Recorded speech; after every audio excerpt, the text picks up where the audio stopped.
ጤና ይስጥልኝ ክብራትና ክብራን የዩቲዩብ ተከታታዮች እንደምን አላችሁ? ዛሬ በታሪካዊነቷ የምትታወቀው ከአዲስ አበባ በስተደቡብ ምዕራብ በኩል 66 ኪሎ ሜትር ርቀት ላይ የምትገኘውን አዳዲ ማርያምን እንጎበኛለን።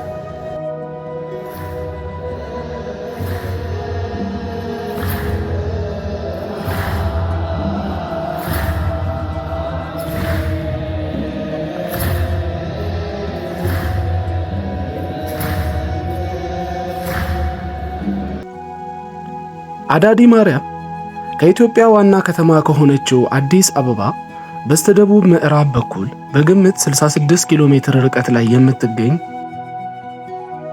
በአለት የተፈለፈለች ቤተክርስቲያን ናት።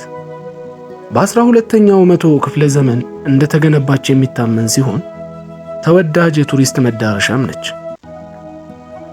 በታሪኳ ውስጥ ቤተክርስቲያኗ በሰው ሰራሽም ሆነ በተፈጥሮ አደጋዎች ጉዳት ደርሶባት ነበር። በቅርቡ ቤተክርስቲያኗን ለማጠናከርና ለመጠገን ከስዊዘርላንድ በተገኘ ድጋፍ የእድሳት ሥራዎች ተከናውነዋል።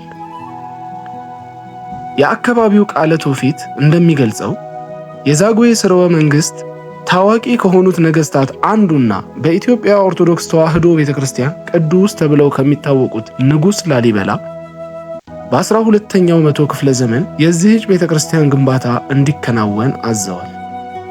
እንደ ቅዱስ ላሊበላ ገድል ከሆነ አዳዲ ማርያም ንጉሡ በሕይወት ዘመናቸው ካስገነቧቸው 76 የአለት አብያተ ክርስቲያናት መካከል አንዷ ስትሆን ከዚህም ውስጥ በላስታ የሚገኙት ይገኙበታል።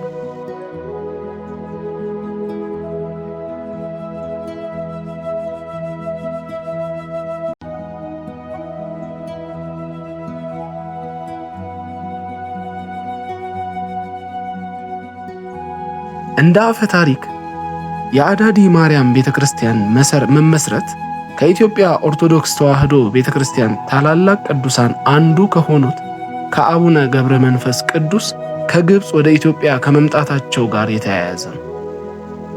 ብፁዕ አቡነ ገብረ መንፈስ ቅዱስ ወደ ዝቋላ ተራራ አካባቢ ተጉዘው ገዳም ከመመስረታቸው በፊት በላስታ ከንጉሥ ላሊበላ ጋር ተገናኝተው ነበር። ገዳሙን ከመሰረቱት ጥቂት ዓመታት በኋላ ንጉሥ ላሊበላ ከአቡነ ገብረ መንፈስ ቅዱስ በረከት ለመቀበል ወደ ስፍራው ጎብኝተው ነበር።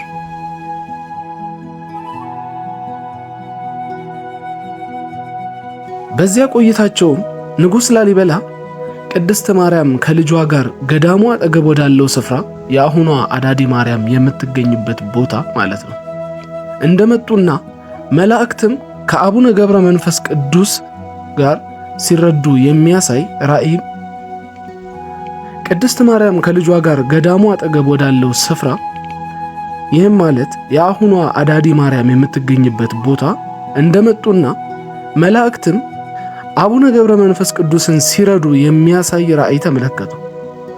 ይህንን ራእይ ካዩ በኋላ ንጉሥ ላሊበላ በ12ኛው መቶ ክፍለ ዘመን መጨረሻና በ13ኛው መቶ ክፍለ ዘመን መጀመሪያ ላይ ቤተክርስቲያኗን የማሰራት ሥራ በአስቸኳይ እንዲጀመር አዘዙ። ወደ ትውልድ ቦታቸው ላስታ እንዲመለሱ የሚያዝ ሌላ ራእይ እስካዩ ድረስ በስፍራው ግንባታው ቀጠለ። ከዚያም የቅድስት ማርያምን ታቦት ቤተክርስቲያኗ ውስጥ በማስገባት እንድትቀደስ አዘዙ። የአዳዲ ማርያም ከአዲስ አበባ በስተደቡብ ምዕራብ በኩል ጥያ በሚባል አካባቢ ይገኛል።